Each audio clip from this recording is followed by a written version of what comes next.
The anesthesiologist's voice cut through the fog. He's still under. Vitals are stable. Martin tried to move his hand. Nothing. Tried to open his eyes. Nothing. His body was a locked room and he was trapped inside, conscious but powerless. Then Rebecca's laugh. Light, familiar, wrong. Her voice followed. Good. He can't hear us then. Another voice. Male, close to her. You're sure? Rebecca again. He's sedated. We have time. Martin's mind screamed. The voice resolved into clarity. Eric. His best friend Eric. Former best friend now, apparently. Martin fought against the paralysis, tried to force his finger to twitch, his eyelid to flutter. The monitors beeped their steady rhythm. His body betrayed nothing of the consciousness trapped inside. Footsteps approached, the surgeon's voice professional and satisfied. Surgery went perfectly. No complications. He'll be groggy when he wakes, but everything looks excellent. Rebecca's tone shifted, warm, wifely, concerned. How long until he's fully alert? The surgeon paused. Martin could picture him checking charts. He'll drift in and out for the next few hours. Full clarity by tonight, tomorrow morning at the latest. More footsteps, the surgeon leaving. Martin counted to 30 in his head. At 28, Rebecca spoke again. Okay, so we start tomorrow. He'll be foggy enough. Eric's voice closer now. And the conversation about the house? Rebecca. We never had it. But he'll think we did. Post-surgical confusion. The doctor just said he'd be groggy. Martin catalogued every word. His mind was sharp, clearer than it had been in months. The appendectomy had been emergency surgery, sudden pain, rushed to the hospital, Rebecca holding his hand in the ambulance. She'd seemed terrified then. She didn't sound terrified now. They wheeled him somewhere. Recovery bay, probably. The ceiling tiles passed overhead in his peripheral vision, the only part of his visual field he could access without moving his eyes. Rebecca's perfume followed. She must be walking beside the gurney. A nurse spoke. We'll monitor him here for a few hours. You can sit with him if you'd like. Rebecca. Thank you. I'll just step out for a moment, make some calls. Her footsteps receded. Martin lay there, still frozen. He tried everything. Wiggling toes, moving his tongue, blinking deliberately.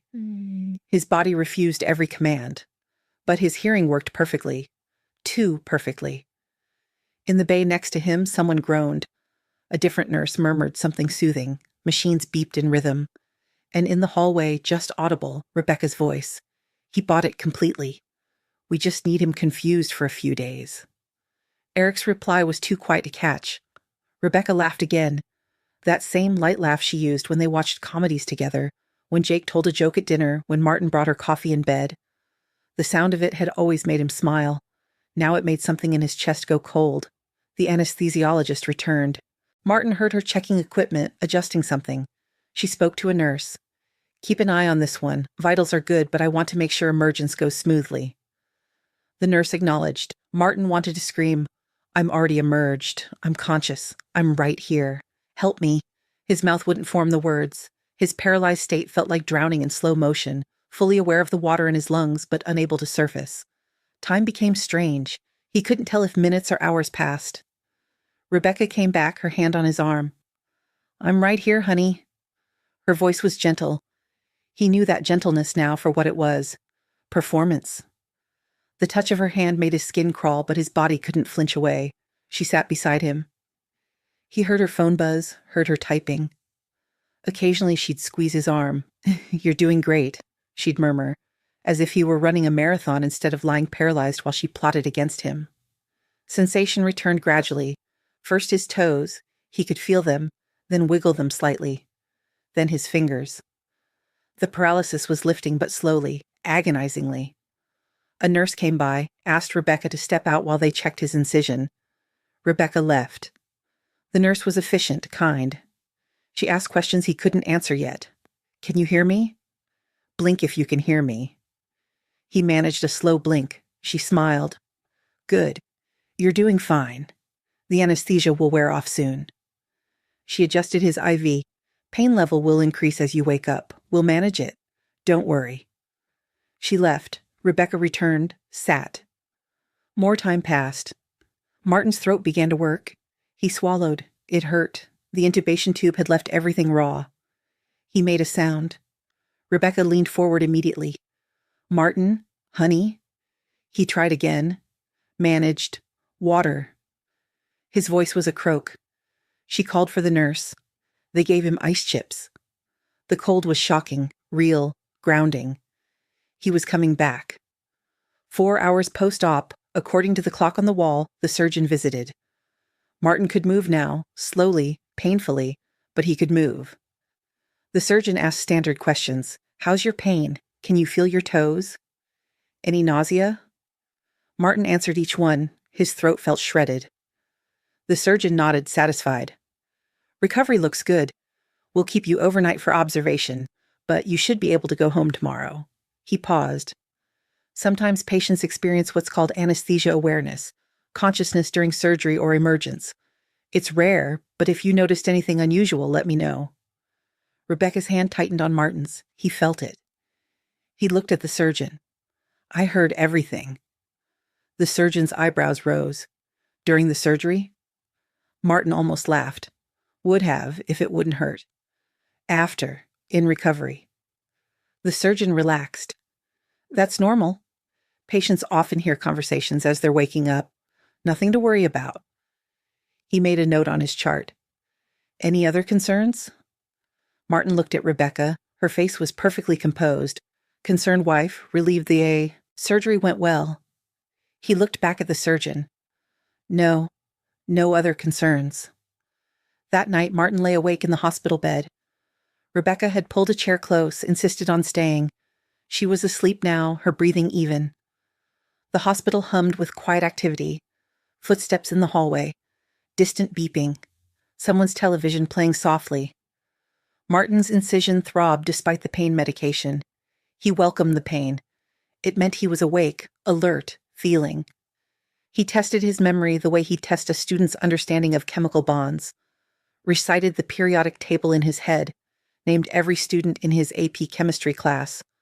Walked through his lesson plan for the following week, which he'd miss, obviously, but the plan was still there. Recalled the conversation he'd had with the department head last Friday about next semester's lab budget. Every memory was sharp, clear, intact. He wasn't confused, he wasn't foggy, he heard what he heard. Morning came with breakfast trays and shift changes. The surgeon returned, checked Martin's vitals, examined the incision. "Healing nicely.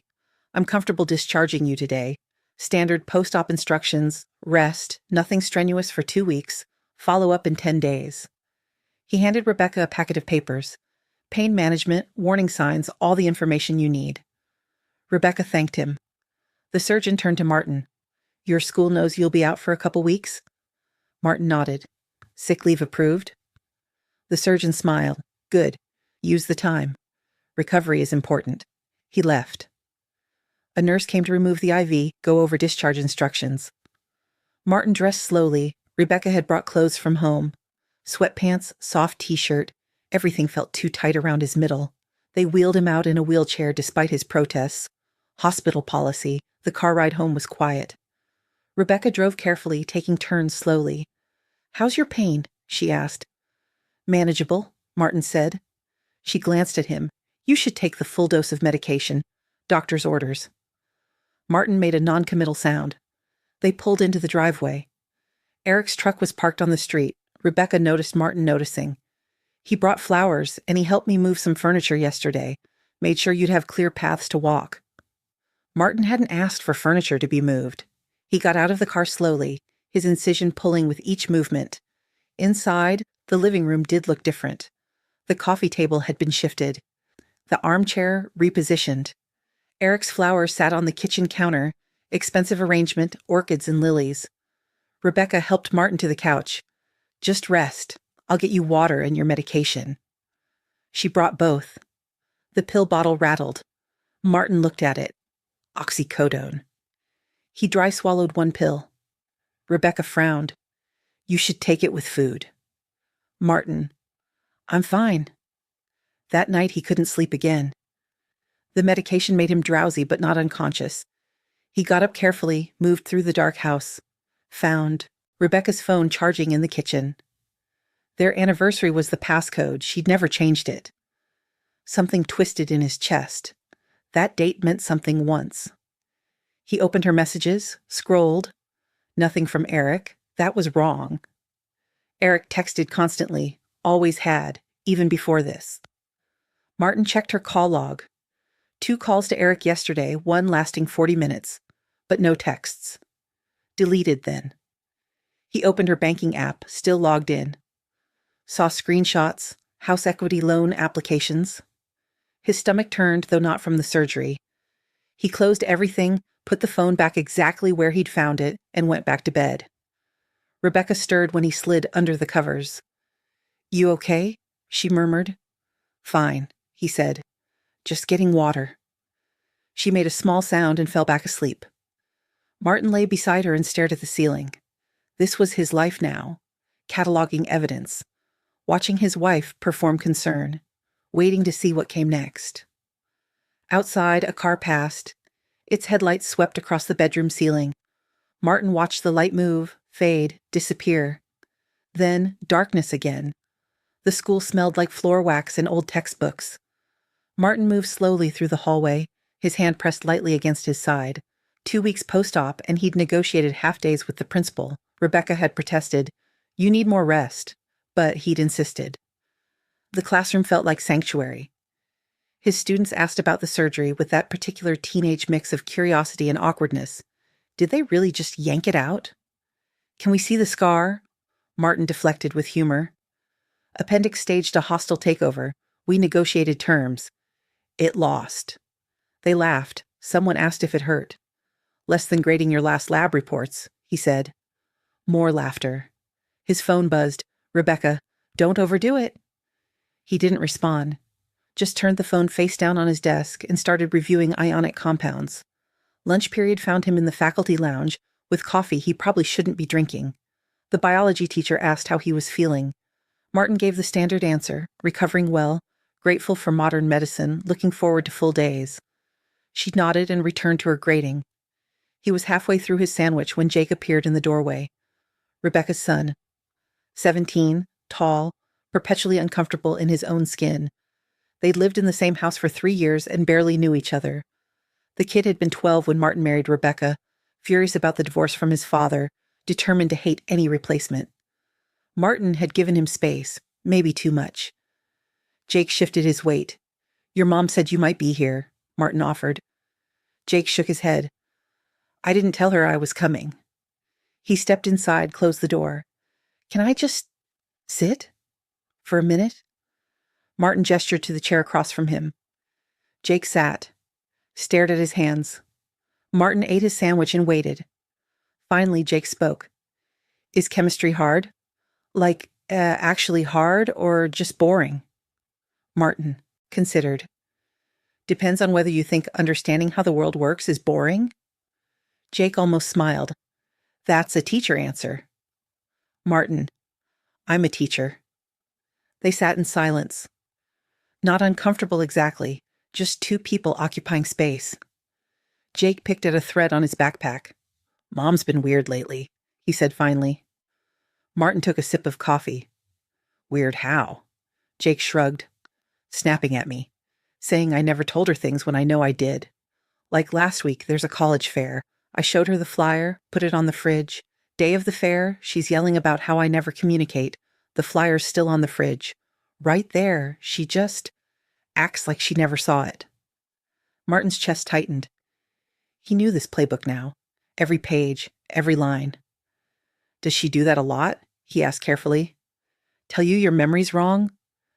Jake looked up surprised, then relieved. Yeah, she does.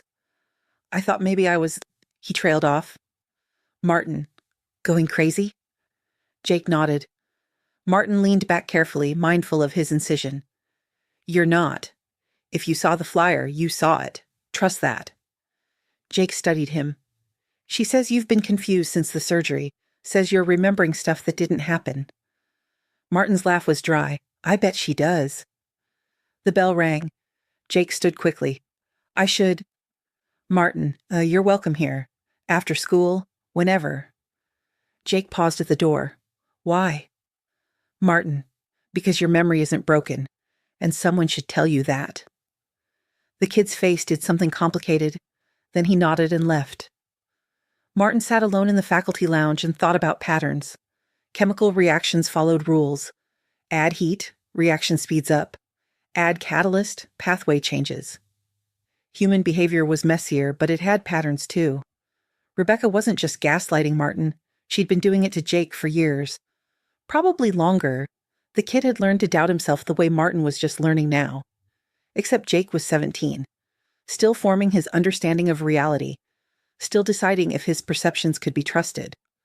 Martin dumped his cold coffee in the sink and headed back to his classroom. Third period would be starting soon. Home that evening felt like enemy territory. Rebecca was making dinner, elaborate, his favorite pasta dish, too much effort for a Tuesday. She asked about his day. He gave minimal answers. She talked about her day, something about the gym and grocery shopping and running into an old friend. Martin half listened. He was watching her hands as she chopped vegetables. Efficient, practiced. The same hands that had held his in the ambulance, that had gripped his arm in the recovery bay while she plotted. She served dinner.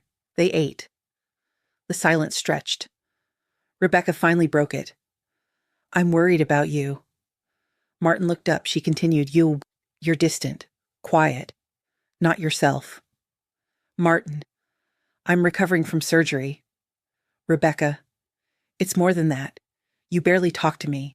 You moved into the guest room. Martin, for my recovery, I said that. Rebecca, it's been 2 weeks. Martin, doctor said nothing strenuous for a month. Rebecca's jaw tightened. Sleeping in the same bed isn't strenuous. Martin cut his pasta. I'm comfortable where I am. She tried a different approach. Eric's worried about you, too. He mentioned you seemed off when he visited. Martin's fork paused. When did you talk to Eric? Rebecca, he called yesterday, asked how you were doing. Martin, what did you tell him? Rebecca frowned. That you're recovering but seem, I don't know, different. Martin resumed eating. I had my appendix removed. I'm supposed to be different. Rebecca, that's not what I mean. She put her fork down. You're suspicious, looking at me like I've done something wrong. Martin met her eyes. Have you? The question hung there. Rebecca's face shifted through emotions, surprise, hurt, anger. How can you ask me that?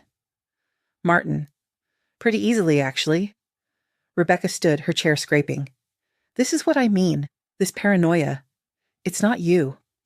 Martin, maybe it is me. Maybe surgery just made me see clearly. Rebecca, see what exactly? Martin smiled without humor. We'll get to that. She stormed out. Martin heard her in the bedroom, moving things around. He finished his pasta alone, washed his plate, found his medication bottle on the counter where Rebecca had left it, took one pill, held it in his mouth, went to the bathroom, spit it out, flushed it. The pills made him fuzzy, slowed his thinking. He needed clarity. In the guest room, he lay on the narrow bed and pulled out his phone. Searched, anesthesia, awareness, found articles, medical journals, patient forums, read account after account of people who'd been conscious during surgery. Most heard medical staff discussing the procedure. Some heard beeping monitors, voices counting instruments. One woman heard the surgeon say her tumor was bigger than expected. Another man heard nurses complaining about their shifts. And buried in a forum thread, he found it. I heard my husband tell the surgeon he hoped the divorce would be finalized soon. I was supposed to be unconscious. He thought I'd never know. The awareness didn't traumatize me. Lots of patients hear surgery sounds. What traumatized me was hearing the truth when he thought I couldn't. Martin closed his eyes. The paralysis came back in his memory, the complete helplessness, the desperate attempt to signal. He'd been trapped in his body, aware but unable to communicate. And in that vulnerability, Rebecca had revealed herself. She hadn't known he could hear. That was the point. People show their truth when they think no one's watching. He'd watched, or listened, technically. Same principle. He opened his eyes, stared at the ceiling. The guest room was smaller than the master bedroom, simpler. He liked it better.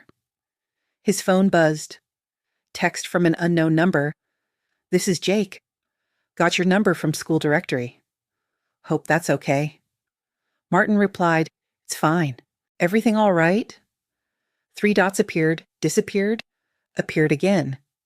Jake, can I ask you something? Martin, sure. Jake, how do you know if you're wrong about something or if someone's making you think you're wrong? Martin stared at the message. Typed, What did you observe? Long pause.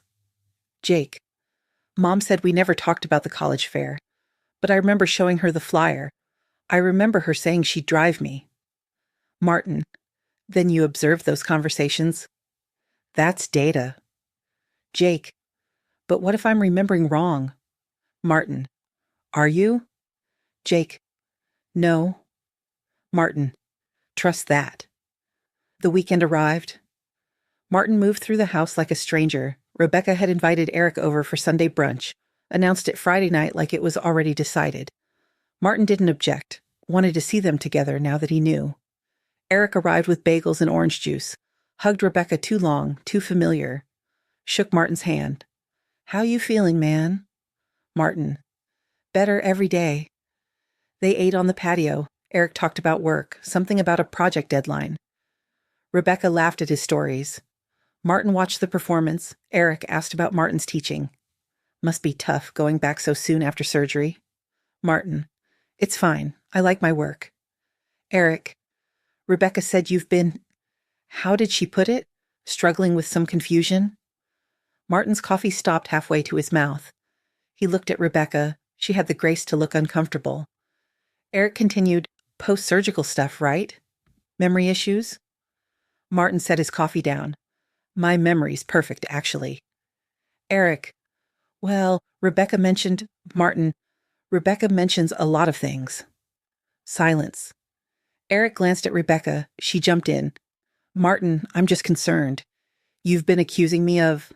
Martin, what have I accused you of? Specifically. Rebecca faltered. You've been suspicious? Questioning conversations we had? Martin, which conversations? Rebecca, about the house, about possibly selling. Martin leaned back. We never had that conversation. Rebecca, yes, we did, twice. You're just not remembering clearly. Eric, man, anesthesia can really mess with your head. My cousin had surgery last year. He was confused for weeks. Martin looked at Eric, really looked at him. They'd been friends for 15 years. College roommates. Best man at each other's weddings. Martin at Eric's first wedding. Eric at Martin's.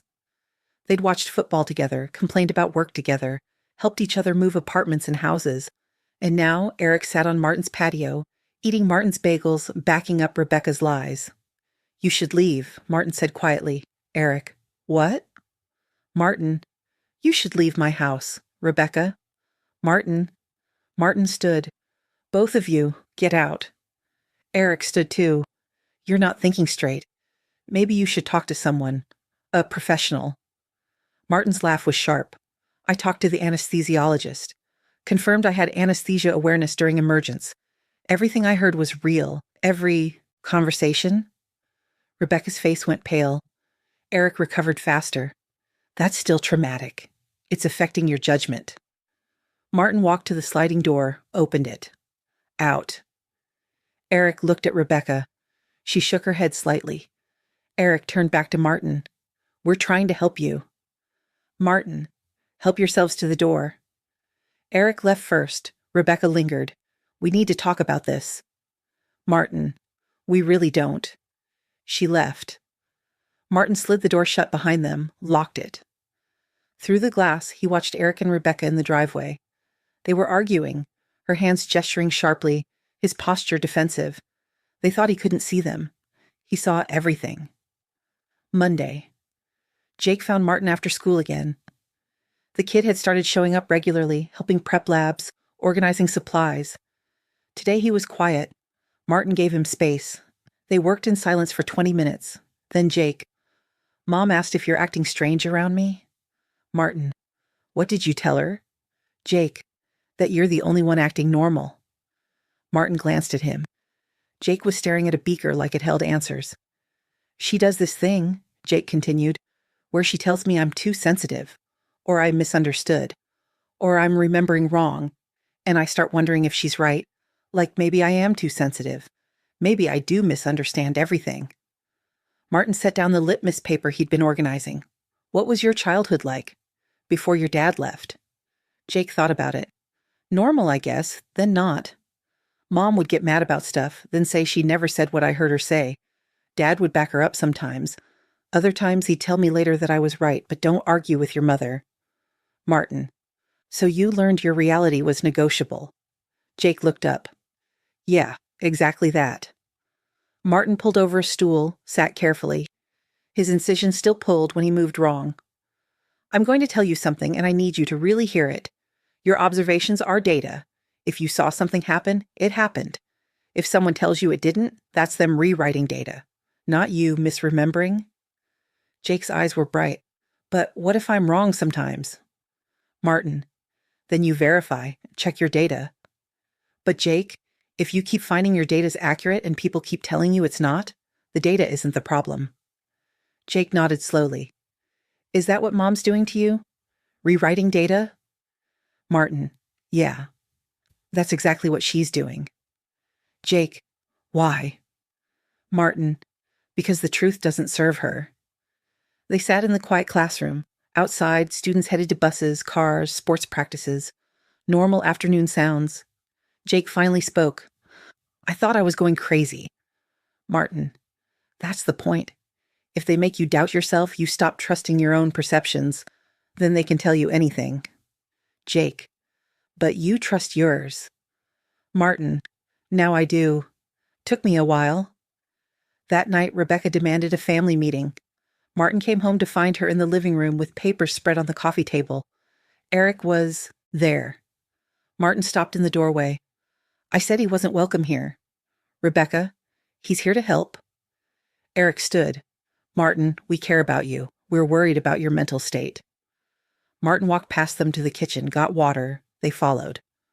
Rebecca, we need to talk about this. Your paranoia, your accusations. Martin, what accusations? Rebecca gestured at the papers. I printed articles about post-surgical confusion, personality changes, paranoia. This is documented. This happens. Martin read the first article's headline, Cognitive Effects of Anesthesia. He read it calmly. Read the second, the third. Then, I spoke to my anesthesiologist. She confirmed I had anesthesia awareness. I was conscious during emergence. Everything I heard was real, not hallucination, not confusion, real. Rebecca's face drained of color. Eric recovered faster. That's still trauma. It's affecting how you process. Martin. I process fine. Rebecca tried again. The house needs work, major work. Foundation, electrical, roof. I have estimates. We need to discuss financing. Martin. I never saw estimates. Rebecca. I showed you last week. Martin. No, you didn't. Rebecca. Martin. Yes, I did. You were in the guest room. I brought them in. Martin. Show me the estimates. Rebecca faltered. They're at the office, my files. Martin. Convenient. Eric stepped forward. Man, this hostility. It's not you. Maybe extended leave from work. Time to heal properly. Martin. I'm healed enough. Eric. Rebecca said you moved into the guest room. You're isolating yourself. Classic signs of, Martin. Of what? Noticing when people lie? The room went silent. Rebecca's face was pale, Eric's jaw tight. Martin set his water glass down. I know what I heard. You can't gaslight me out of it. Rebecca, we would never. Martin, you already did. Or tried. But I heard you. In the recovery bay. I was conscious. You thought I was sedated. But I heard every word. Eric left. Rebecca didn't follow this time. She stood in the kitchen, shaking slightly. Martin waited. Finally she spoke, a voice small. What do you want? Martin. The truth. Rebecca. About what? Martin. Everything. She looked at him. Really looked. Something in her face crumbled. I can't. Martin. Then we're done here. He went to the guest room, locked the door, sat on the bed. His phone buzzed. Jake, you okay? Martin, I'm fine. Jake, Mom's crying in the living room. Martin, that's not your problem to fix. Jake, is it yours? Martin stared at the message, typed, No, it's not. He lay back on the narrow bed.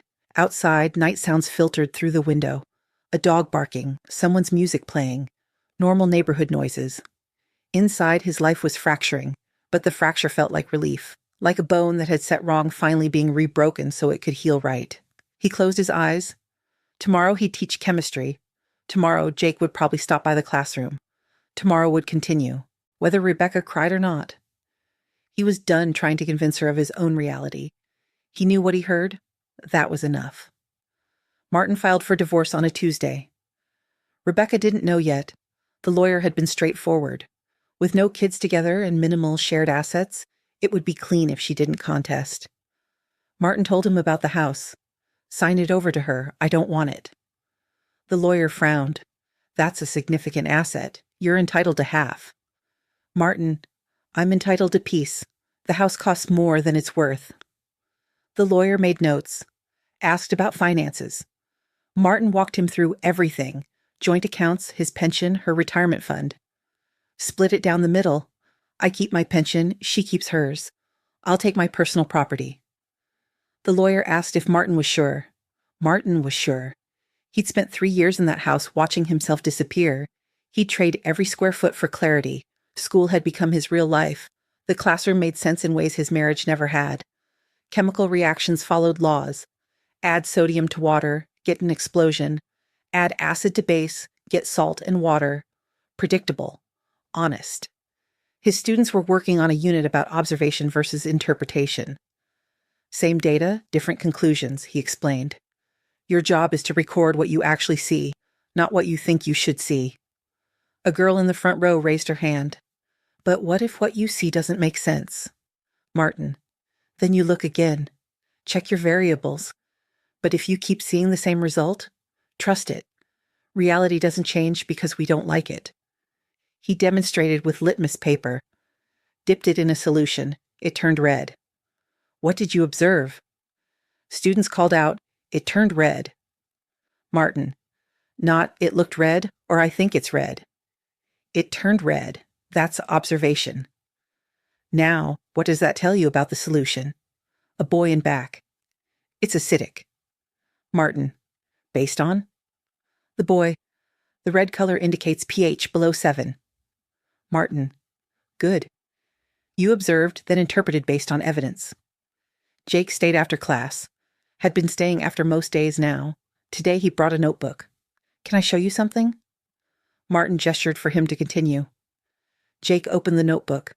Pages of entries, dated, detailed. Times his mother insisted conversations hadn't happened. Events he misremembered. Feelings he was told he didn't have. Martin read through it. The documentation was meticulous, painful. How long have you been keeping this? Jake, since I was 14. Started after Dad left. Thought maybe if I wrote everything down, I could prove I wasn't crazy. Martin's chest ached. This is good data. Jake looked surprised. Really? Martin, you documented observations, included context, timestamps? This is scientific method. Jake almost smiled. Mom would say I'm being paranoid. Martin, data isn't paranoia, it's protection. They worked in silence for a while. Jake organized beakers. Martin graded labs. Finally, Jake spoke. Are you and Mom getting divorced? Martin looked up. What makes you ask that? Jake, you don't talk. You sleep in different rooms. Eric stopped coming over. It's pretty obvious. Martin considered his response. Yeah, we are. Jake nodded. Good. Martin raised an eyebrow. Jake continued. She does to you what she does to me. The gaslighting thing. I've watched it. You're better without her. Martin, she's still your mom. Jake, I know. Doesn't mean she's good for you. The kid was 17 and seeing things Martin had missed for years. I'm filing papers this week, Martin said. It'll be official soon. Jake, can I ask you something? Martin, sure. Jake, When it's done, I'm old enough to choose where I live. Can I choose you? Martin went still. He'd assumed Jake would stay with Rebecca. Kids usually did. You'd want that? Jake looked at him like he was stupid. You're the only person who doesn't make me feel crazy. Yeah, I want that. Martin, your mom's going to fight it. Jake, let her. I've got 3 years of documentation saying she messes with my head, and I'm 17. Courts listen to 17-year-olds. Martin studied the kid, saw determination, clarity, exhaustion. Okay, he said finally. Okay. Jake's whole body relaxed. Really? Martin, really. But you need to understand, I'm not trying to replace your dad. I'm not trying to be anything except someone who shows up and tells you the truth. Jake, that's more than most people do. They shook hands awkwardly. Then Jake hugged him quick and left. Martin sat in his classroom for a long time after, looking at beakers and Bunsen burners and periodic table posters. He'd thought teaching was about chemistry. Turned out it was about teaching people to trust what they could see. Rebecca got served papers on Thursday. Martin was at school when his lawyer called. She's been notified. Expect reaction. Martin thanked him and hung up. Taught his afternoon classes, drove home. Rebecca's car was in the driveway. He sat in his car for a moment, gathering himself, then went inside. She was at the kitchen table, papers spread in front of her. Her face was blotchy, eyes red. She looked up when he entered. How could you? Martin set his bag down. Pretty easily, actually. Rebecca, we can fix this. We can go to counseling. Martin, I don't want to fix it. Rebecca stood. You're not thinking clearly. The surgery, the trauma. Martin, stop. I'm thinking clearly for the first time in years. Rebecca, I made mistakes, I know that. But, divorce? Martin, you didn't make mistakes. You made choices. Rebecca, we can work through this. Martin, no, we can't. She tried different angles, crying, anger, bargaining. Martin stayed calm. He'd prepared for this. He'd known she'd fight. Finally, she said, well, wait, what about Jake? Martin, what about him? Rebecca, you're just going to leave him? Martin, Jake's old enough to make his own choices. Rebecca's face shifted. You've been turning him against me? Martin, I've been teaching him to trust his observations. Rebecca, that's the same thing. Martin, if it is, examine why. She slapped him. The crack of it echoed. Martin's cheek stung. He didn't move. Rebecca stepped back, horrified. I didn't mean... Martin. Yeah, you did. He went to the guest room, locked the door, heard her crying in the kitchen. He sat on the bed and touched his cheek. It would bruise. He didn't care. Tomorrow he'd have visible evidence of what living with Rebecca actually looked like. Tomorrow people could stop pretending everything was fine. The divorce moved fast. Rebecca wanted to fight, hired a lawyer, threatened to contest everything. Then Martin's lawyer presented the settlement offer. House goes to Rebecca. Retirement accounts split evenly. Martin keeps his pension and personal property. Rebecca's lawyer looked confused. Your client is giving up substantial equity. Martin's lawyer, my client wants a clean break. Rebecca fought anyway, claimed Martin wasn't mentally competent. Post-surgical trauma should be evaluated. Martin's lawyer presented the anesthesiologist's testimony. Presented Martin's teaching evaluations from the past month, all excellent. Presented letters from students and parents. The judge looked skeptical of Rebecca's claims. Set a hearing. Martin kept teaching, kept showing up. Rebecca's case fell apart under scrutiny. Eric stopped showing up entirely. Martin learned this from Jake. Mom's been calling him. He's not answering. Jake didn't sound sympathetic, just tired.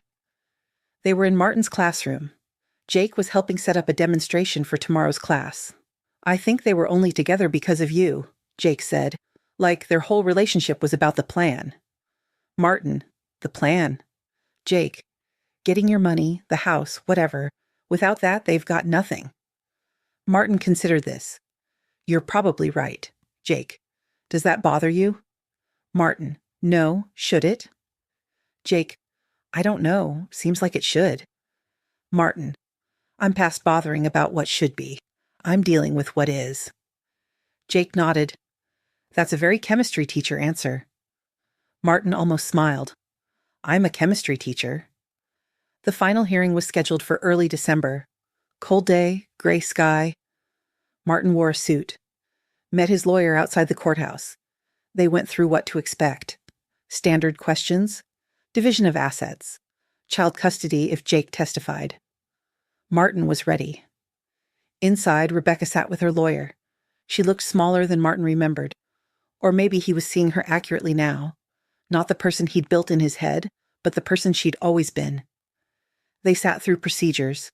The judge asked questions. Rebecca's lawyer argued Martin had coerced her into the marriage, manipulated her, isolated her from friends. Martin's lawyer presented Rebecca's own text messages, the ones to Eric, recovered through Martin's phone records. The ones discussing Martin's confusion in their timeline. Rebecca's face went white. Her lawyer asked for recess. The judge granted it. Outside the courtroom, Rebecca tried to talk to Martin. Please, this is humiliating. Martin, you humiliated yourself. Rebecca, I was scared. The money, the house, I just wanted security. Martin, you wanted control. Rebecca, can't we find some middle ground? Martin, the middle ground is in the settlement offer. Take it or don't. Rebecca, Jake wants to live with you. Martin, I know. Rebecca, you can't let him. He's my son. Martin, he's 17, old enough to choose. Rebecca, you poisoned him against me. Martin, I taught him to trust himself. If that feels like poison, that's on you. She started crying. Martin didn't comfort her, just waited. Finally, she said, I'll sign. I'll take the settlement. Martin nodded. Good. They went back inside, signed papers. Judge approved the divorce. Martin walked out of the courthouse feeling lighter than he had in months. His lawyer shook his hand. Fastest settlement I've seen in a while. She must have realized she couldn't win. Martin, she realized I stopped caring about winning. The lawyer looked confused. Martin didn't explain, just thanked him and left. Drove to his new apartment, one bedroom near the school, small but clean. He'd signed the lease last week, started moving things. Today he'd make it official. The apartment felt empty, but in a good way. Space to fill however he wanted. No Rebecca reorganizing his books, no Eric's coffee mug in the sink, just silence and possibility. Jake moved in the following weekend. Brought boxes of clothes, school stuff, that notebook of documentation. Rebecca helped him pack. Martin stayed away, gave them space. When Jake arrived at the apartment, Martin had set up the second bedroom. Desk, bed, small bookshelf. Basic but functional. Jake stood in the doorway. This is mine? Martin, this is yours. Jake set his boxes down, looked around. It's perfect. Martin, it's empty, but we can fix that. They spent the afternoon organizing, putting books on shelves, hanging posters. Jake had a surprising number of chemistry reference materials. Martin raised an eyebrow. Thinking about majoring in it? Jake shrugged. Maybe. It makes sense. Rules that actually work. Martin, most of the time. Jake, that's better than nothing. Evening came. Martin made dinner, pasta, simple. They ate at the small kitchen table. Jake asked about school, about lesson plans, about whether Martin ever got tired of teaching the same concepts. Martin, never the same. Different students see different things, same reaction, new observations every year. Jake, that's why you're good at it. Martin, I'm adequate. Jake, you're good at it because you listen.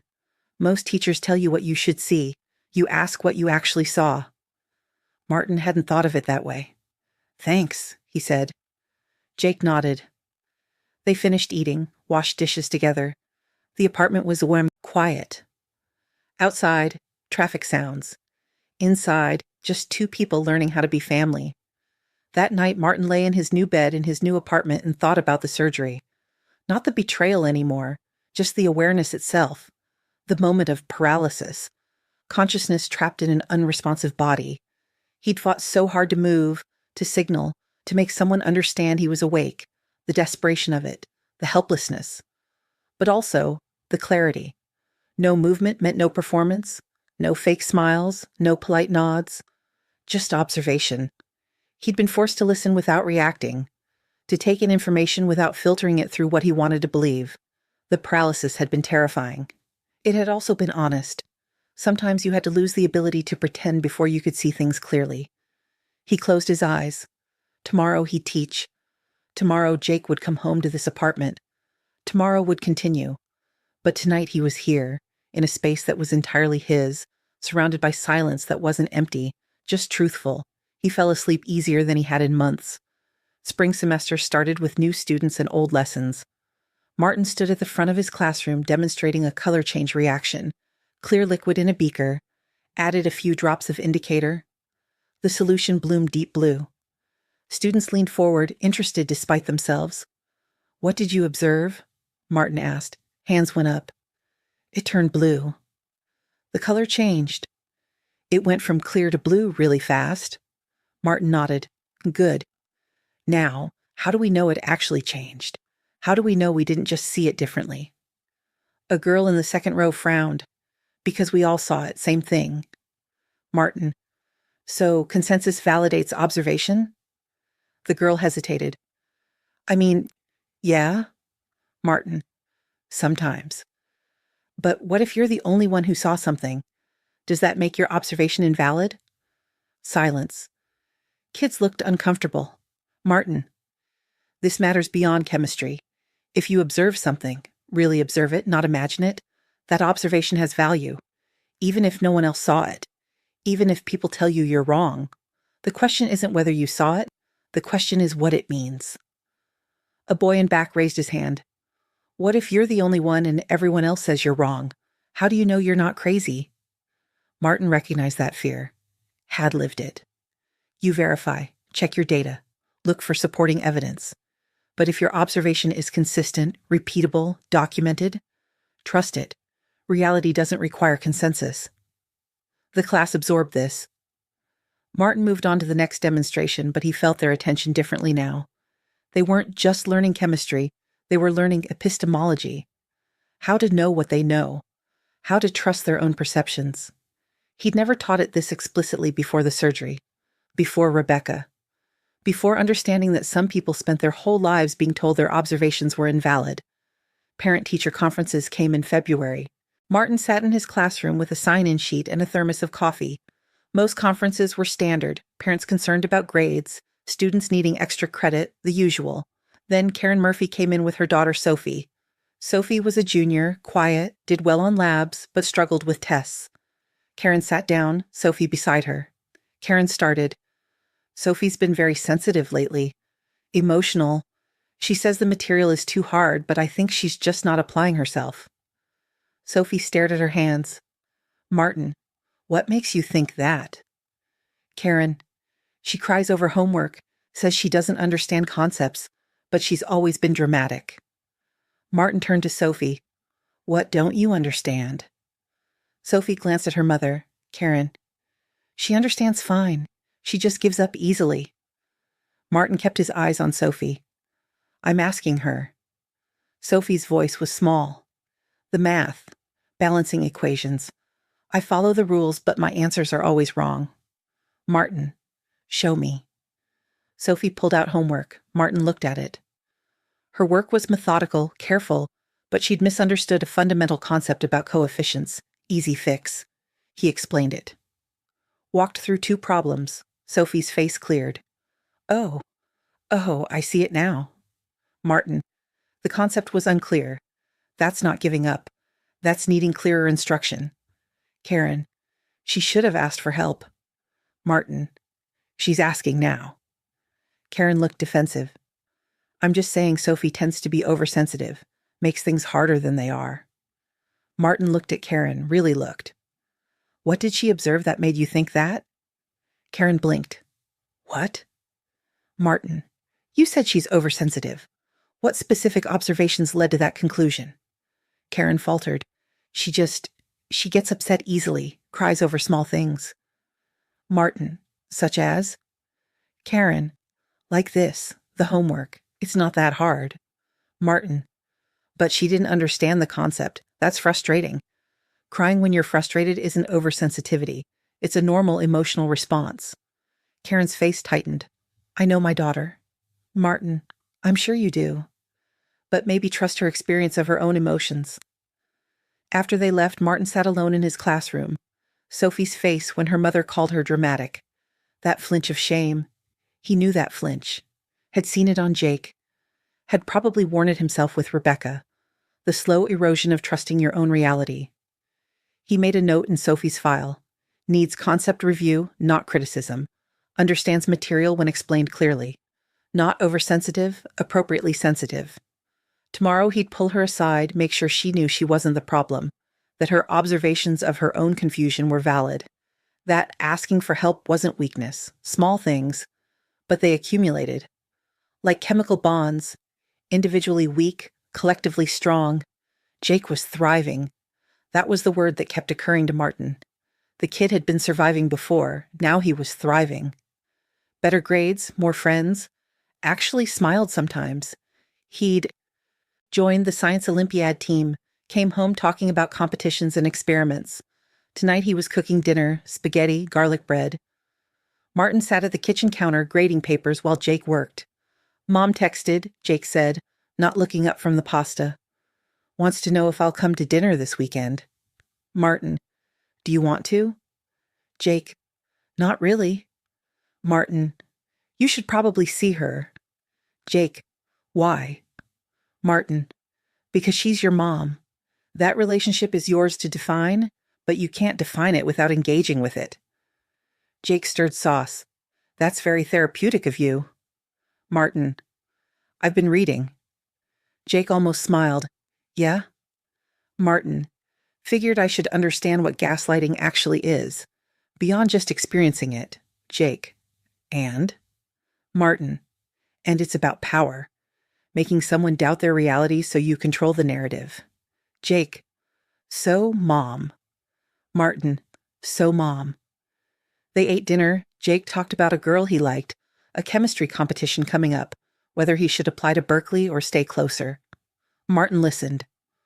Offered thoughts when asked. Mostly just gave the kid space to think out loud. After dinner, Jake's phone rang. Rebecca. Jake looked at Martin. Martin nodded. Jake answered. Went to his room. Martin heard his voice through the door, careful, guarded. The conversation lasted 20 minutes. Jake emerged, looking tired. She wants me to come over Saturday. Says we need to talk. Martin. About? Jake. She wouldn't say, just that it's important. Martin. You want me to drive you? Jake.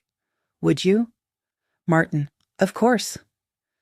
Saturday morning, Martin drove Jake to Rebecca's house, their old house. Martin hadn't been back since moving out. It looked the same, neat lawn, painted shutters, the appearance of normalcy. Jake sat in the passenger seat, not moving. You okay? Martin asked. Jake, yeah, just preparing myself. Martin, call if you need pickup early. Jake nodded. Got out, walked to the door.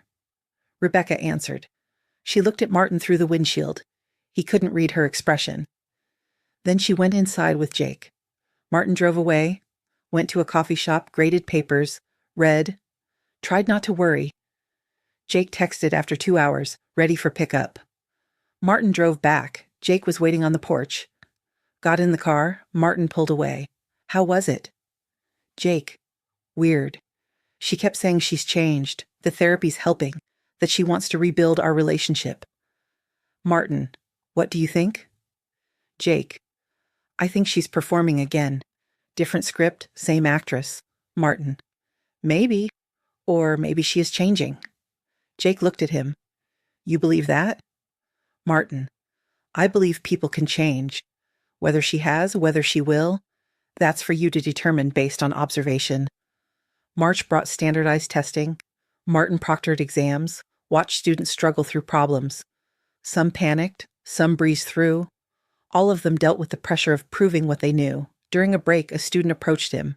Tommy Chen, senior, brilliant but anxious. Can I ask you something? Martin. Sure. Tommy. How do you know if you're actually smart or if you just got lucky? Martin, where's this coming from? Tommy, my parents.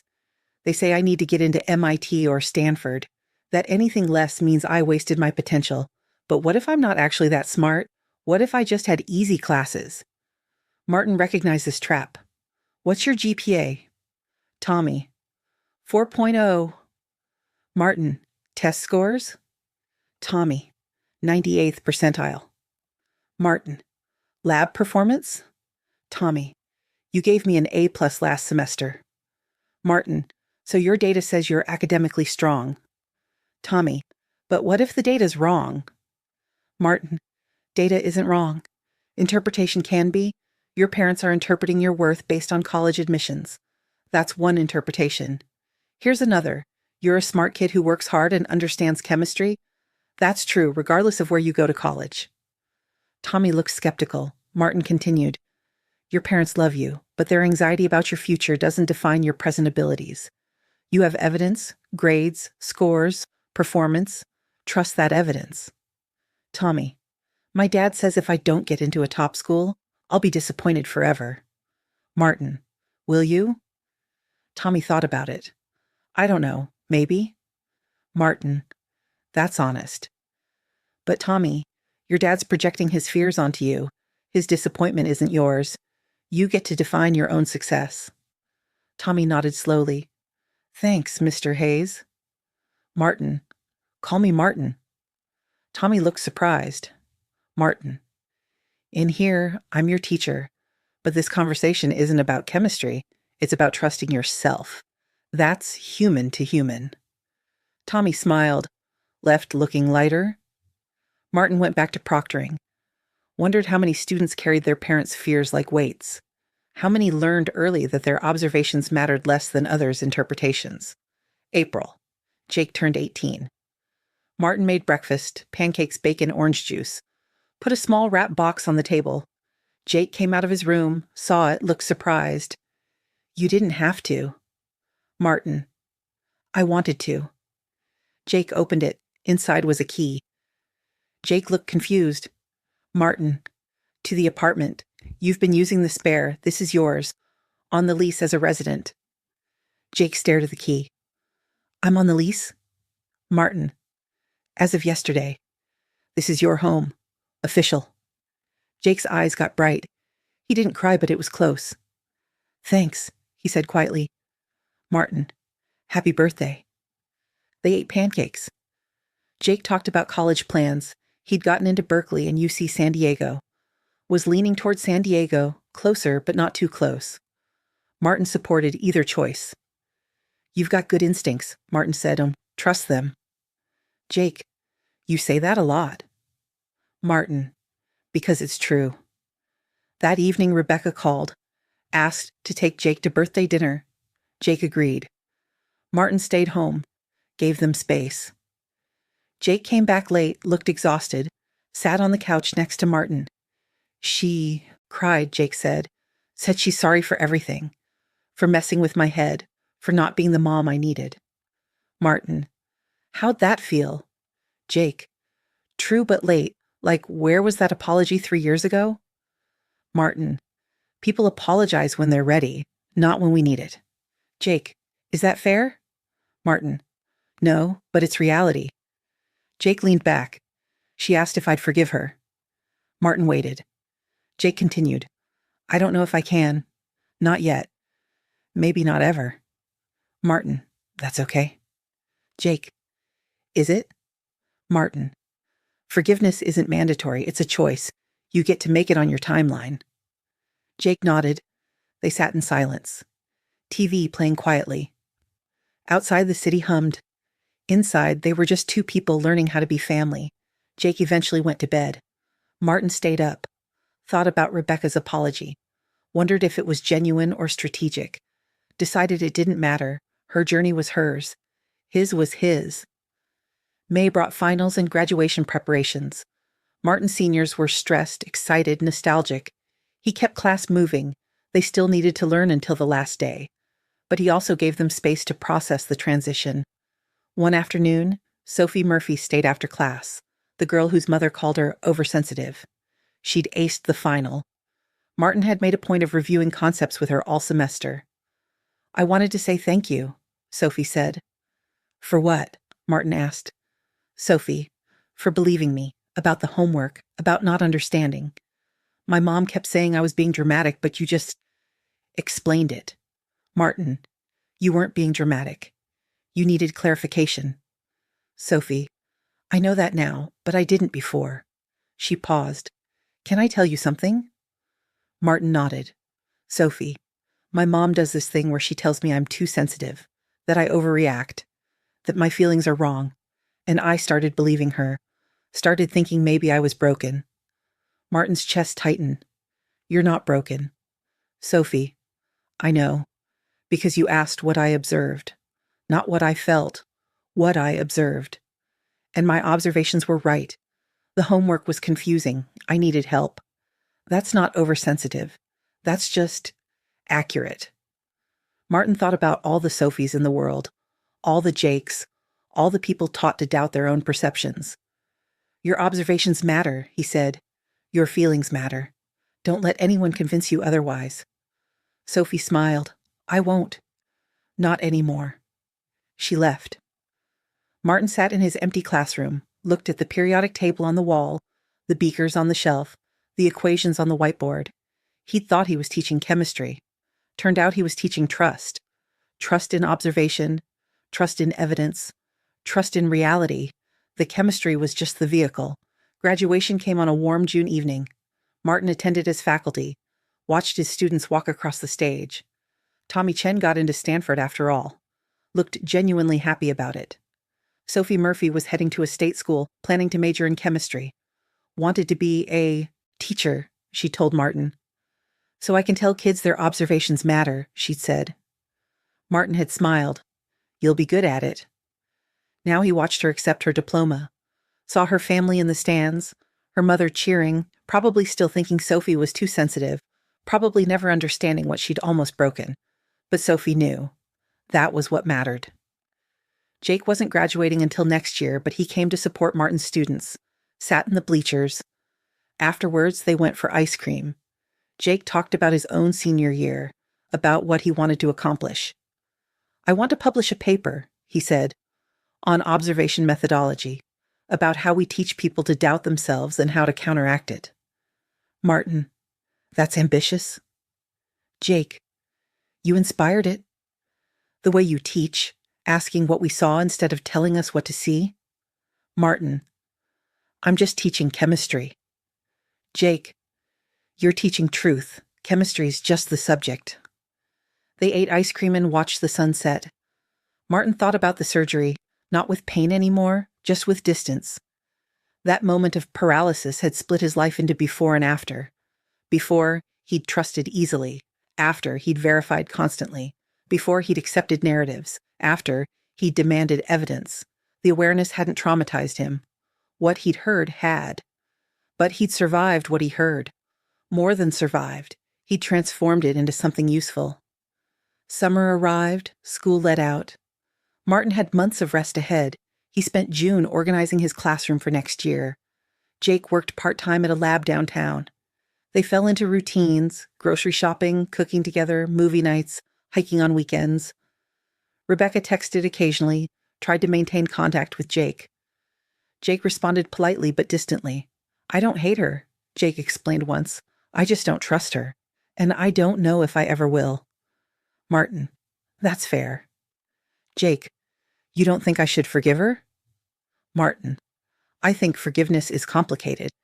You can acknowledge she's trying while still protecting yourself from who she was." Jake nodded. "Yeah, that." They left it there. July. Martin got a letter from the school district. Teacher of the Year nomination. He read it twice, confused. The principal called. "Your students nominated you." Wrote letters. The committee was unanimous. Martin didn't know what to say. "I just teach chemistry." The principal laughed. "Apparently you teach more than that." The award ceremony was in August. Martin didn't tell many people. Told Jake, who was proud. Told his parents, who flew in for it. Didn't tell Rebecca. That relationship was closed. The ceremony was simple: speech from the superintendent, presentation of a plaque, handshakes and photos.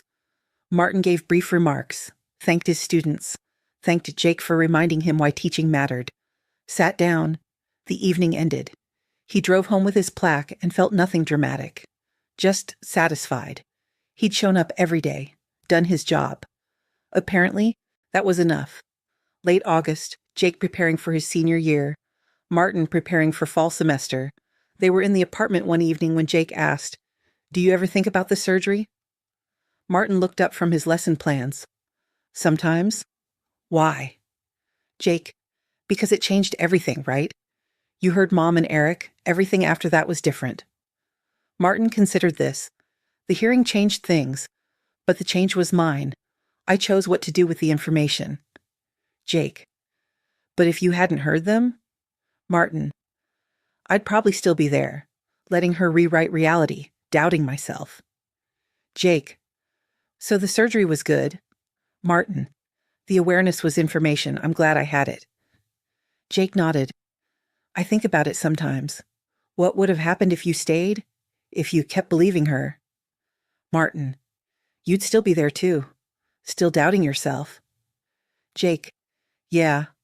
So I'm glad you heard them. Martin smiled. Me too. September, new school year, new students. Same lessons, different observations. Martin stood at the front of his classroom on the first day, looked at fresh faces. This is Chemistry 1, he said.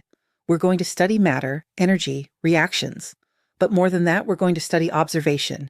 How to see what's actually happening versus what we think is happening. How to trust data. How to verify evidence. How to know what we know. Students looked intrigued or confused or bored. Normal first day reactions. Martin continued. Some of you will love this class. Some will hate it. All of you will learn something. Maybe not about chemistry, but about how to trust yourselves. A girl in the front row raised her hand. Is this philosophy or science? Martin smiled. Both. Neither. Let's find out. He started the first demonstration. Color change reaction, the same one he'd done for years. Clear to blue. Students watched. What did you observe? He asked. Hands went up. It changed color? Turned blue? Happened fast. Martin. Good. Now tell me, how do you know you really saw that? How do you know you're not imagining it? A boy in back. Because we all saw it. Martin. What if you were the only one? Would your observation still be valid? Silence. The question hung there. Martin let it. These kids didn't know it yet, but this was the lesson. Not the chemistry, the trust. Trust in what you see. Trust in what you know. Trust in your own perception of reality. He'd learned it the hard way. In a recovery bay, paralyzed and conscious, hearing truths people thought he'd never know, that moment had taught him awareness was everything. Speaking your truth after was survival. That night, Martin lay in bed in his apartment. Jake asleep down the hall. Outside, the city quiet. He thought about the surgery one last time. Not dwelling, just remembering. The paralysis, Rebecca's voice, Eric's confirmations, the desperate attempt to signal. The moment he could finally speak, I heard everything. The surgeon had thought he meant surgical, sounds. But Martin had meant I was awake, I witnessed. You thought I was gone, but I was right here. He'd been frozen then, voiceless, trapped. And then, the release, movement returning, voice working, the ability to speak truth, to say, this happened. I know because I was there. No one could take that from him.